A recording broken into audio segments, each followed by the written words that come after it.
চোখ রাখবো সরাসরি নবান্নে নিট উত্তীর্ণদের সংবর্ধনা অনুষ্ঠানে মুখ্যমন্ত্রী।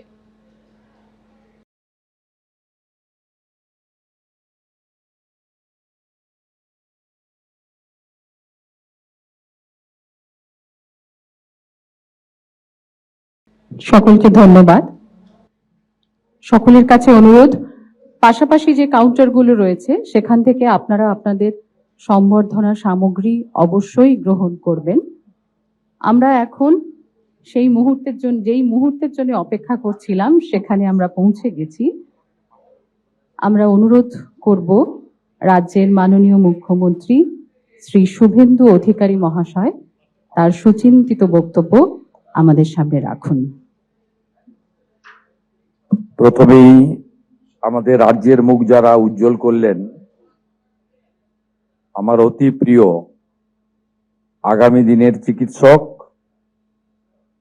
এবং কৃতি শিক্ষার্থীবৃন্দ, আমি আমার ভাই বোনেদেরকে পশ্চিমবঙ্গ সরকারের পক্ষ থেকে, এই রাজ্যের প্রায় 11 কোটি জনগণের পক্ষ থেকে আন্তরিক শুভেচ্ছা, ভালোবাসা, অভিনন্দন এবং চরৈবতী চরৈবতী মন্ত্র দিয়ে আপনাদের স্বাগত করছি। এর সাথে সাথে আপনাদের এই সাফল্যের জন্য যারা প্রধান কারিগর, অভিভাবক, অভিভাবিকা, তাদের প্রতি অন্তরের অন্তঃস্থল থেকে কৃতজ্ঞতা জ্ঞাপন করছি। আপনাদের এই সাফল্যকে চূড়ান্ত জায়গায় যারা নিয়ে গেছেন, আপনাদের বিদ্যা মন্দিরগুলোর আচার্যগণকে নতমস্তকে শ্রদ্ধা জ্ঞাপন করছি। উপবিষ্ট আছেন মাননীয় স্বাস্থ্য ও পরিবার কল্যাণ দপ্তরের মন্ত্রী তথা এই রাজ্যের কৃতি চিকিৎসক ডাক্তার শারদ মুখোপাধ্যায় মহোদয়, আমাদের এই রাজ্যের উচ্চশিক্ষা দপ্তর সহ একাধিক দপ্তরের মাননীয় মন্ত্রী, অত্যন্ত তরুণ, উজ্জ্বল ভবিষ্যৎ সম্ভাবনাময় একজন নেতৃত্ব জগন্নাথ চট্টোপাধ্যায়, আমাদের স্বাস্থ্য দপ্তরের রাষ্ট্রমন্ত্রী, কৃতি চিকিৎসক, আদর্শবাদী একজন নেতৃত্ব ডাক্তার হরেকৃষ্ণ বেরা, এবং স্বাস্থ্য দপ্তরের রাষ্ট্রমন্ত্রী মাননীয়া শ্রীমতী সুমনা সরকার মহোদয়া বোন, মুখ্য সচিব কাজের মানুষ মনোজ আগরওয়াল, শিক্ষা সচিব বিনোদ কুমার, স্বাস্থ্য সচিব নারায়ণ স্বরূপ নিগম, স্বাস্থ্য দপ্তরের অন্যতম উচ্চ আধিকারিক শরৎ দ্বিবেদী এবং স্বাস্থ্য এবং শিক্ষা দপ্তরের আধিকারিক বৃন্দ, প্রত্যেককে অভিনন্দন। প্রেস মিডিয়ার বন্ধুদের এবং যারা লাইভে এই কর্মসূচি দেখছেন তাদের সকলকে আমি ধন্যবাদ জ্ঞাপন করি। প্রথমত, আজকে প্রথম 100 টপারকে আমরা এখানে আমন্ত্রণ করেছিলাম, প্রায় সকলেই এসেছেন। উত্তরবঙ্গ থেকে দক্ষিণবঙ্গ, কলকাতা থেকে কোচবিহার, আপনারা পুরো একটা দিন, মূল্যবান দিন সময় নষ্ট করে পশ্চিমবঙ্গ সরকারের ডাকে আমন্ত্রণ গ্রহণ করেছেন, তার জন্য ধন্যবাদ এবং কৃতজ্ঞতা জানাই। এবং যে 2-1 আসতে পারেননি তাদের অভিভাবকরাও নিজেরা এসেছেন। এর ফলে আমরা অত্যন্ত সম্মানিত বোধ করছি যে আপনারা পশ্চিমবঙ্গ সরকারের এই ছোট্ট অথচ মহতি প্রয়াসে সামিল হয়েছেন। এই নিট পরীক্ষা একটি জাতীয় পরীক্ষা, এটাতে অত্যন্ত কঠিন প্রতিযোগিতার মধ্য দিয়ে সফলতার শীর্ষে পৌঁছাতে হয়। তাই আমার প্রিয় আগামী চিকিৎসকরা, তারা নিজেদের অধ্যবসায়, নিজেদের যে লুক্কায়িত মানব প্রতিভা, এই হিউম্যান রিসোর্সকে সুন্দরভাবে তারা এই প্রতিযোগিতার উপযোগী হিসেবে তৈরি করে সফলতা পেয়েছে।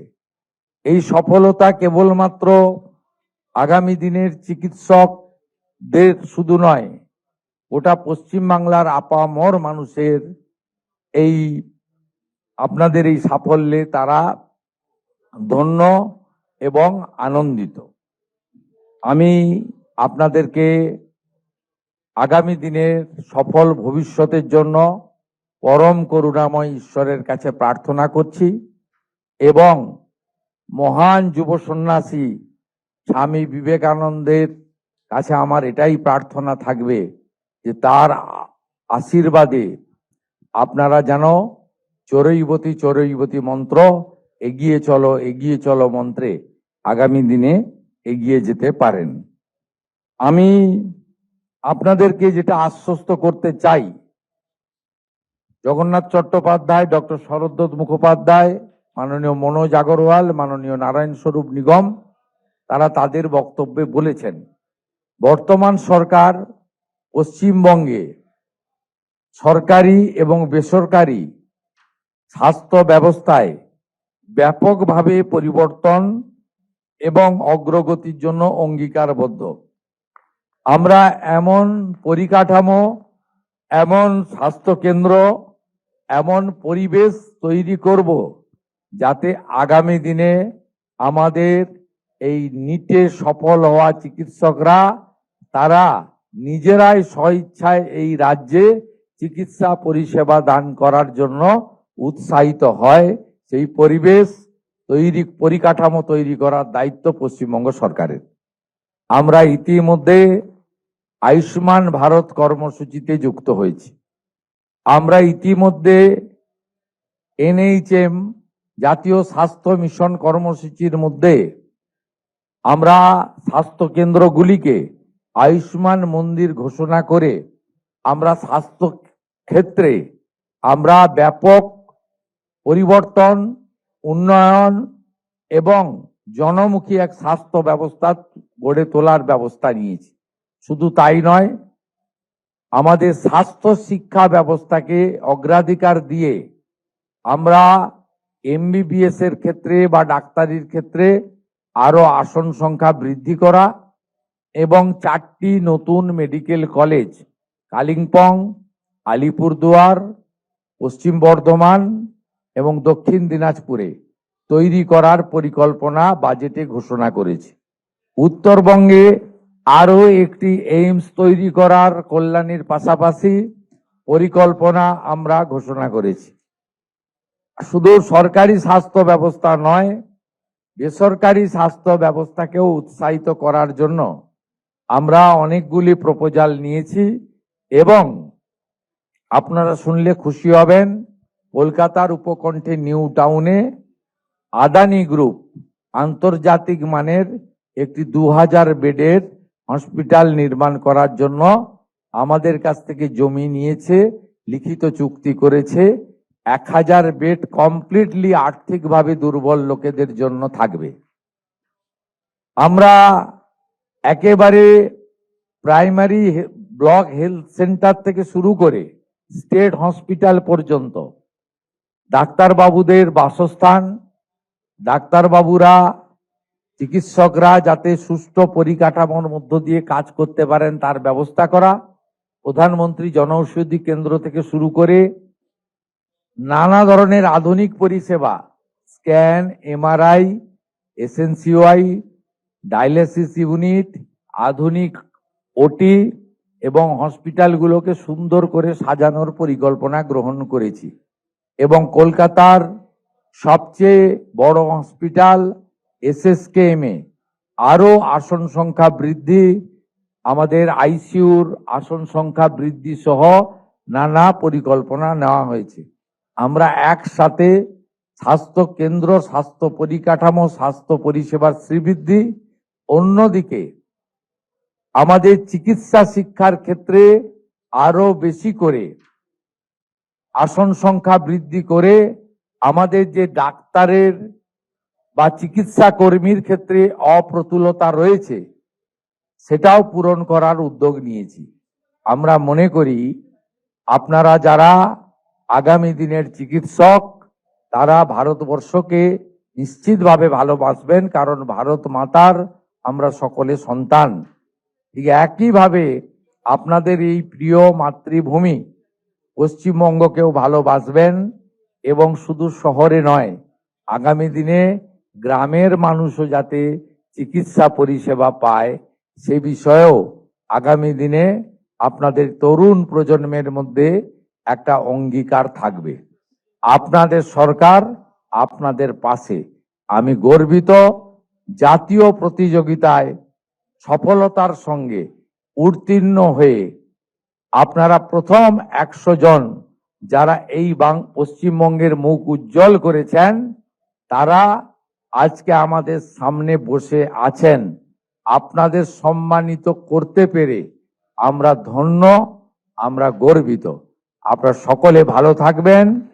আপনাদের পিতামাতার আশীর্বাদ যেমন আছে, এই পশ্চিমবাংলার সমস্ত মানুষের শুভাশিস আপনাদের উপরে বর্ষিত হচ্ছে। সবাই খুব ভালো থাকবেন। নমস্কার, জয় হিন্দ। নিট পরীক্ষার প্রশ্নপত্র ফাঁস আটকাতে বর্তমান সরকার কতটা উদ্যোগী এবং বিগত ইউপিএ সরকার কতটা দিশাহীন ছিল সেই প্রসঙ্গ তুলে ধরেন আজকে জিতেন্দ্র সিং। লোকসভায় দাঁড়িয়ে, সংসদে দাঁড়িয়ে তিনি তথ্য তুলে ধরে বলছেন, গত 2012 সালে এইমসের দিল্লিতে পেপার লিকের ঘটনা ঘটেছিল। পরের বছর অর্থাৎ 2013 সালে মহারাষ্ট্রে পেপার লিকের ঘটনা ঘটেছিল। 2012-তে তামিলনাড়ুতে পেপার লিক হয়েছিল। 2009 সালে পশ্চিমবঙ্গে জয়েন্টের প্রশ্নপত্র ফাঁস হয়েছিল। কিন্তু ইউপিএ আমলে এ নিয়ে কোনো বিল আনা হয়নি। নরেন্দ্র মোদীকে ধন্যবাদ দেওয়া উচিত যে নিট প্রশ্ন ফাঁসে বিল তিনি এনেছেন। ঠিক কি বলেছেন সংসদে দাঁড়িয়ে পিএমওর প্রতিমন্ত্রী জিতেন্দ্র সিং, দেখব। 2012 AIIMS New Delhi entrance paper leak. 2013 Maharashtra secondary certificate examination. 2012 Tamil Nadu Public Service Commission. 2009 West Bengal joint entrance exam. Banue mein 1992 first time there was a recommendation made to the government of India, then headed by the Congress party, that there should be a common testing national agency. It was 1992. Then in 2010, during UPA rule, there was again a committee which suggested, I don't know why this was not given due consideration, for whatever reasons and for whatever interests. So I think you must compliment Prime Minister Modi and this government. It has finished an unfinished task which you should have accomplished. Jitendra Singh যখন কংগ্রেসকে নিশানা করছেন, পাল্টা নিশানা কংগ্রেস তরফে করেছেন গৌরব গগৈ। তিনি বলছেন আজ থেকে 2 বছর আগে এই বিল আনা হয়েছিল।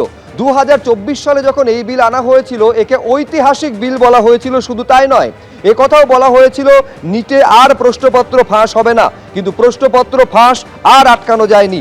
2024 সালে নিট প্রশ্নপত্র ফাঁস কাণ্ডে 45 জনের মধ্যে 44 জনেরই জামিন হয়ে গেছে। 2024-এ নিট প্রশ্নপত্র ফাঁস কাণ্ডে যাকে মাস্টারমাইন্ড বলা হচ্ছিল, 11 বছর ধরে তাকে গ্রেফতার করা যায়নি। 2025 সালে গ্রেফতার হলেও জামিন পেয়ে যান সঞ্জীব মুখিয়া।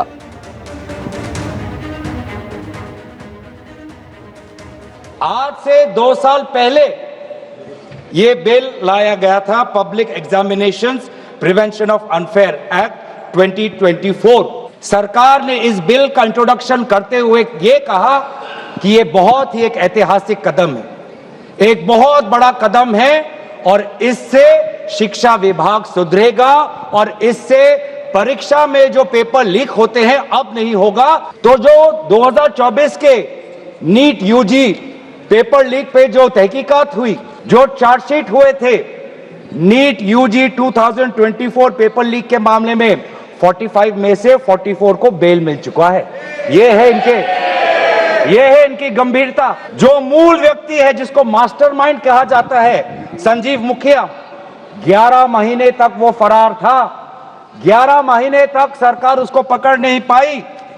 अप्रैल 2025 में वो फाइनली उसका गिरफ्तार हुआ और फिर उस मामले में उस मामले में उसको बेल मिल गया। এবিপি আনন্দ এগিয়ে থাকে এগিয়ে রাখে।